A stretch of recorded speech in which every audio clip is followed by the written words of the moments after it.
Hi everyone, this is Bhumika. Welcome to my channel. In this video, I'll discuss about the strategy for GS. तो जो भी subject wise important topics हैं हम उनके बारे में डिस्कशन करेंगे प्रीवियस ईयर क्वेश्चंस को देखते हुए, और जो भी टीसीएस जिन टॉपिक्स पे ज़्यादा एम्फेसाइज कर रही है तो हम उनको ज़्यादा पढ़ेंगे ताकि हमारा स्कोर भी अच्छा आए। तो सबसे पहले मैं बात करूंगी हिस्ट्री की। हम ये पूरा सब्जेक्ट वाइज ही डिस्कस करेंगे, पर सब्जेक्ट जो भी टॉपिक्स इंपॉर्टेंट होंगे उनको। सबसे पहले हम बात करेंगे हिस्ट्री की। तो हिस्ट्री में जो सबसे इम्पॉर्टेंट है वो है आपका मिडिवल हिस्ट्री का दिल्ली सल्तनत। तो ये टॉपिक बहुत ज़्यादा इंपॉर्टेंट है। आप चाहे प्रीवियस ईयर उठा लें तो ये टॉपिक आपको देखने को मिलेगा ही मिलेगा। उसके बाद आता है गांधीयन एरा। तो गांधी जी के ऊपर भी बहुत सारे क्वेश्चंस हर शिफ्ट में आपको देखने को मिलेंगे ही मिलेंगे। उसके बाद आता है जो भी डायनेस्टीज हैं उनकी क्रोनोलॉजी। तो डायरेक्ट क्वेश्चन ये भी आ जाता है कि आपको 3-4 डायनेस्टीज दे देंगे, उनको फर्स्ट सेकंड थर्ड फोर्थ इस ऑर्डर में आपको उसको लगाना होता है सारी डायनेस्टीज को। तो आपको उनकी क्रोनोलॉजी, कौन उनका मतलब किसने वो स्टार्ट की थी और कहाँ पे वो एंड हुई थी, किस रूलर पे वो एंड हुई थी, वो सारा आपको पता होना ज़रूरी है। उसके बाद आपका आता है गुप्ता एम्पायर। तो गुप्ता एम्पायर में चाहे वो कॉइन रिलेटेड हो कोई क्वेश्चन या फिर कोई बैटल रिलेटेड हो तो वो क्वेश्चन आता ही आता है आपका वहाँ से भी।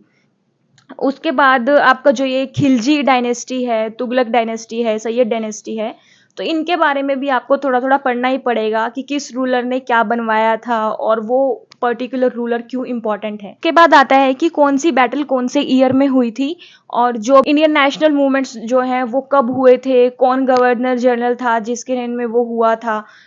तो ये सारी बातें थी हिस्ट्री के बारे में। ये टॉपिक्स आप सबसे पहले कीजिए, जब ये हो जाएँ तो आप बाकी सिलेबस कवर कर सकते हैं और आप देखेंगे कि आपका जो स्कोर है वो बूस्ट होगा ही होगा। अब हम चलते हैं इकोनॉमिक्स की तरफ। तो इकोनॉमिक्स में ज़्यादा क्वेश्चंस जो आते हैं वो आते हैं करंट बेस्ड।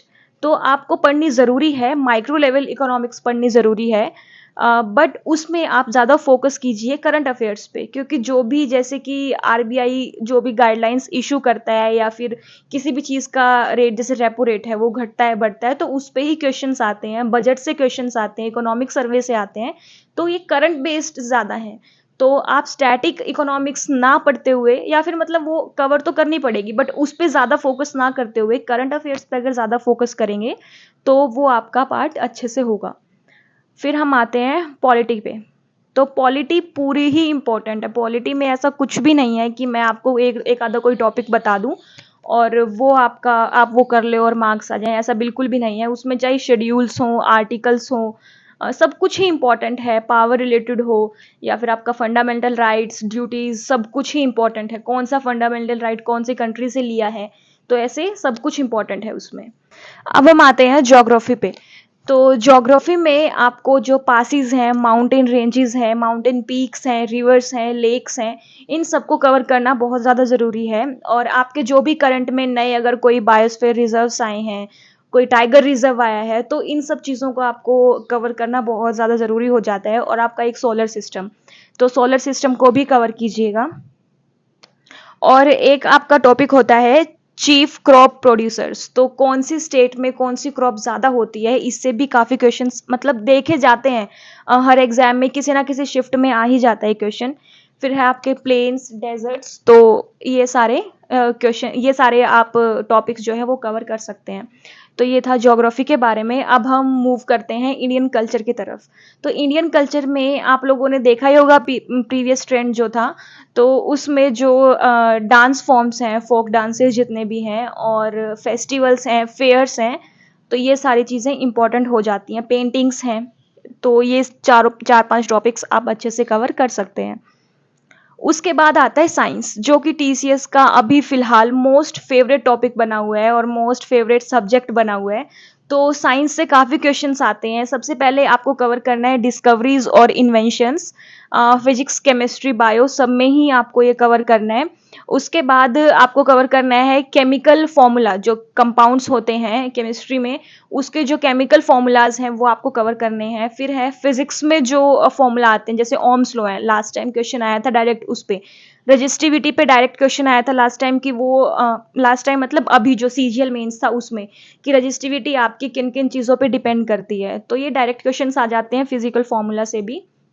जो भी फिजिक्स के आपके कॉमन फॉर्मूला होते हैं। उसके बाद यूनिट कन्वर्जन्स आपको पता होनी चाहिए कि कौन सी यूनिट अगर कितना हो तो क्या होगी। जैसे एक जो अगर 1 फुट है उसमें कितने इंचेस होते हैं, तो बहुत ईजी था, बट ऐसे आपको यूनिट कन्वर्जन्स पता होने चाहिए। उसके बाद बायो की अगर मैं बात करूँ तो विटामिन्स, डिजीजेस, किस चीज़ की डेफिशिएंसी से कौन सी डिजीज होती है, ये सब चीज़ें।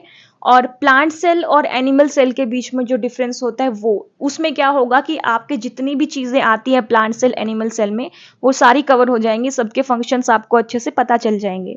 और एसिड एंड बेस, तो ये सारी बहुत ही कॉमन चीज़ें थी, और साइंस में जो लोग साइंस बैकग्राउंड से होंगे उनके लिए काफ़ी कॉमन थी ये चीज़ें, बट जो नहीं है उनके लिए भी ईजी रहेगा। एक बार आप ये पूरी रीडिंग दे दीजिएगा, और कुछ चीज़ें हैं जो याद ही करनी है, वो साइंस बैकग्राउंड वाले को भी याद ही करनी पड़ेंगी।